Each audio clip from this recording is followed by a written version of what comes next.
भगवान की प्राप्ति को यदि आप करना चाहते हो तो भगवान से नाता जोड़ो। क्या करो? नाता जोड़ो। कोई ना कोई भगवान से नाता बनाओ अपना, कोई ना कोई रिश्ता जोड़ लो। चाहे सखा का नाता बनाओ, चाहे गुरु का नाता बनाओ, स्वामी का नाता बनाओ, जो आपको प्रिय लगे वो भगवान से एक नाता जोड़ो। उस नाते को नियमित रूप से निभाओ।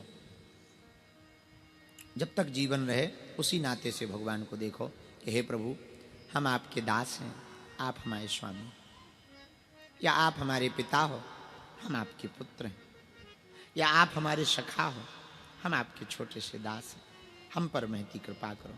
भगवान को प्रातः काल, रात्रि काल, दोपहर में जब याद आवे धन्यवाद दो, और याद के बहाने खोजो।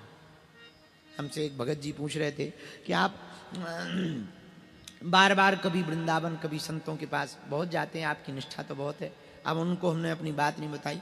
हम ये कहना चाह रहे, इन महापुरुषों के संगत से ना भगवान की याद बनी रहती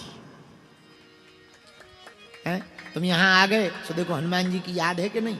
अब बागेश्वर धाम पे हो तो क्या फायदा है? दो फायदा है, भोजन भी और भजन भी। जीवन तो घर पे भी जी रहे, पर धाम पे एक नया फायदा ये है, दर्शन भी हो रहे और जो मिले साधु जी सीताराम। तो देखो लो सीताराम, इधर से भी सीताराम। शाम सुबह आरती हो रही, क्या हो रहा है? चलो आरती में चलो। क्या हो रहा? दरबार लगाए। दरबार में क्या होता? बागेश्वर धाम की जय हो। लो तुम भी जयकारा लगा रहे। बिना भजन करे भजन हो रहा।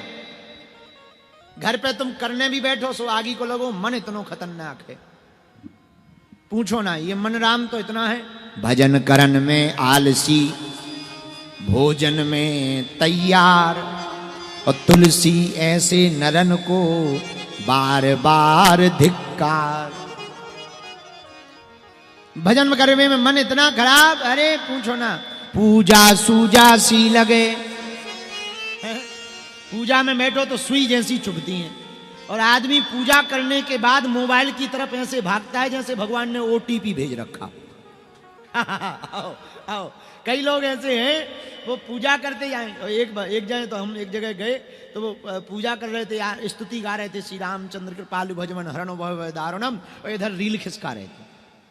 तो हम कहा भाई ये कुछ कर लो, ये स्तुति बंद कर दो, यही चलाओ। हाँ, उनका रील ही चलाओ, काहे को स्तुति कर रहे? अरे बोले नहीं महाराज, चेक कर रहे थे न्यूज का है। हमने कहा वो बाद में नहीं कर सका था न्यूज चेक, लेकिन ठीक है भगवान की। मंदिरों में भी अब आजकल तो ये भगवान इस मोबाइल इतनी खराब, कुछ लोग ये दो आदतें बहुत खराब हैं, एक गुटखा की, एक मोबाइल की। कुछ लोग सोच कर्म करने जाते हैं तो बिना खाए नहीं जाते, खा के ही जाएंगे। सुबह सुबह जब जाते हैं ना, एक हमारे पंडित जी हैं तो हम उनसे पूछते हैं कि तुम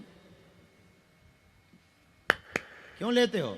बोले गुरुजी जब तक खा के ना जाए तब तक पेट साफ नहीं होता। अगर गजब के वही अद्भुत है। तो कुछ लोग ऐसे ही मोबाइल है, मोबाइल जब तक ना ले जाए बोले मन ही नहीं लगता है। एक आदमी तो बड़ा गजब का जोक कह रहा था, बोले भगवान भले ही हमें नरक में भेज दो, बस डाटा, चार्जर और मोबाइल दे दो। बोले हम नरक में रहने को तैयार है। हम कहा ठटरी के बड़े जरूरी थोड़ी है, डाटा चार्जर मोबाइल मिल जाए, वहां सिग्नल रहेगा, वहां क्या करेगा? बोले नरक में रील खिसकाएंगे। तो बोले पर नरक की भी टेंशन नहीं है। बताओ, ऐसे ऐसे लोग हैं। तो पूजा करने में मन बड़ा विचलित होता है, तो घर पे तो भजन करने में उतना मन लगता नहीं। गुरु सन्निधि में, देवालय में, गुरु स्थान पर, भगवत स्थान पर मन ज्यादा भगवान की पूजा में लगता है।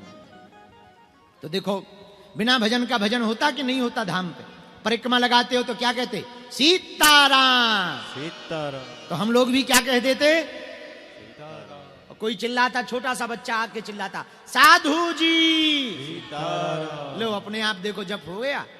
और अकेले का बोला हुआ केवल उतना ही पुण्य मिलेगा, जितने साथ में बोलेंगे उनका भी तो कुछ असर तुम्हें मिलेगा तुम्हारे कहने से। एक जने हमसे कह रहे थे महाराज जी आप कथा करते हो, कितनी कुंडी यज्ञ कराते हो? हम कहा हम कुंडी यज्ञ नहीं कराते, मुंडी यज्ञ कराते।